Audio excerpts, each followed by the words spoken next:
Alors, je me soigne grâce aux jeux vidéo. Oui. Ça, c'est une info surprenante. Absolument. Qui se soigne grâce aux jeux vidéo? Eh bien, justement, il y a des personnes qui sont victimes d'accidents vasculaires cérébraux. Il y a 150 000 personnes chaque année qui ont cette maladie, ce trouble qui va générer des handicaps. Dans la majorité des cas, c'est un caillot qui vient boucher une artère et il va falloir rééduquer, mais rééduquer très vite. Et la rééducation, Sophie, c'est quelque chose de dur, de long. Et donc, il faut trouver des artifices pour favoriser encore plus cette rééducation. Et bien justement, certains hôpitaux, et notamment l'hôpital de Montpellier où nous sommes allés tourner, a proposé ce qu'on appelle des serious games. C'est des jeux vidéo pour permettre aux personnes victimes d'AVC de se rééduquer plus facilement qu'avec une rééducation classique, tout simplement. Et bien vous allez voir, ça marche. Il y a une évaluation qui a été faite qui montre qu'il y a beaucoup plus d'amplitude, les gens travaillent davantage et en plus, ils prennent du plaisir. Ils peuvent, entre guillemets, s'amuser. Vous allez voir, c'est vraiment étonnant. Et ce que l'on a appris sur l'AVC, on peut imaginer demain qu'il y ait d'autres pathologies. Je pense par exemple à la lombalgie chronique. Les gens ont tellement mal. On pourra demain utiliser les serious games, les jeux vidéo. Pour l'instant, on regarde la rééducation pour les AVC. Pour des maladies, des dégénérescences comme Alzheimer, ou peut-être qu'on peut maintenir l'attention, la mémoire. C'est autre chose, parce que là, c'est la rééducation des membres. Alzheimer, ça peut être effectivement des jeux vidéo pour stimuler, faire de la gymnastique cérébrale. Voilà. Mais je vous propose de voir, parce que c'est quelque chose qui marche, comment on propose ça à des personnes victimes d'AVC. Regardez.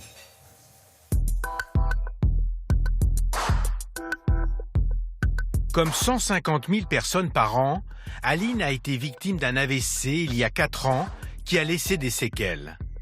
Donc j'étais complètement paralysée de tout le côté gauche. Je ne pouvais pas bouger mon bras, ni ma main, ni ma jambe gauche. J'avais la bouche tordue. Mais aujourd'hui, Aline retrouve une mobilité avec une rééducation surprenante. Il s'agit de jeux vidéo thérapeutiques.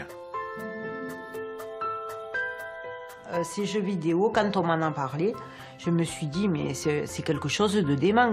Mais non, il se trouve que cela fonctionne. Allez, c'est le coude qui s'étend. Cette zone-là doit être très relâchée. Hop. Ce qu'on cherche, nous, c'est avant tout à augmenter la quantité et l'intensité de la rééducation, parce qu'on sait que c'est utile, que c'est ce qui permet aux personnes de récupérer mieux, d'autant plus qu'on intervient tôt après l'accident vasculaire cérébral, en tout cas dans les premiers mois qui suivent l'épisode aigu. Ouais. On pense que le caractère ludique, le caractère engageant des jeux est un moteur important pour que le patient il a envie de s'impliquer, il a envie de pousser plus loin sa séance et de continuer plus longtemps ses exercices. Une fois que l'écran a reconnu la silhouette d'Aline, la séance peut commencer. Elle doit réunir des ingrédients pour une recette de cuisine. Allez, la carotte, le dernier. Allez. Super. Ok, c'est bon. L'ergothérapeute règle le jeu en fonction du handicap d'Aline. Il faut améliorer la mobilité de son bras. C'est vrai que la rééducation traditionnelle devient rébarbative, assez limitée. Là, on peut ressolliciter la motivation du patient.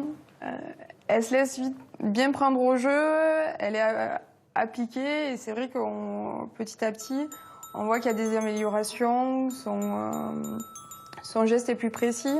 Grâce à ces jeux, on oublie qu'on se rééduque. Il y a des choses que je peux faire maintenant alors que je ne pouvais pas faire avant. Je suis autonome à 90% maintenant. Même situation pour Cyril, victime également d'un AVC. Ça me permet d'améliorer effectivement l'efficacité de ce bras qui autrement ne serait pas utilisé.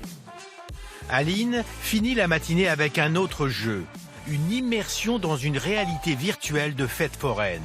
Et là encore, elle travaille la mobilité de son bras tout en s'amusant. Alors, il faut rappeler, ce sont des jeux vidéo thérapeutiques. C'est-à-dire qu'en fin de compte, on a des paramètres en fonction du handicap. C'est vraiment adapté à la personne et adapté au handicap de la personne. C'est ludique. Ça permet de ne pas mobiliser quelqu'un. Exactement. Et on peut imaginer que la personne puisse le faire chez elle à partir du moment où on lui a donné un protocole. Mais vraiment, c'est quelque chose d'avenir qui va être évalué. Mais déjà, on comprend, on voit le sourire des patients qui vivent un moment difficile. Et grâce à ces jeux vidéo, eh bien, ils arrivent à améliorer améliorer leur rééducation et puis revenir plus vite sur le quotidien. Et c'est ça qui est important. Donc aujourd'hui, c'est des AVC, mais comme vous l'avez dit, Sophie, demain, on peut imaginer que la maladie d'Alzheimer, les maladies dégénératives puissent avoir ce type de jeux vidéo. Et puis surtout, la lombalgie chronique. Des millions de Français sont concernés. Ils n'arrivent plus à bouger le dos. Et bien peut-être avec ces exercices ludiques, ils pourront mieux travailler et mieux sortir de cette douleur.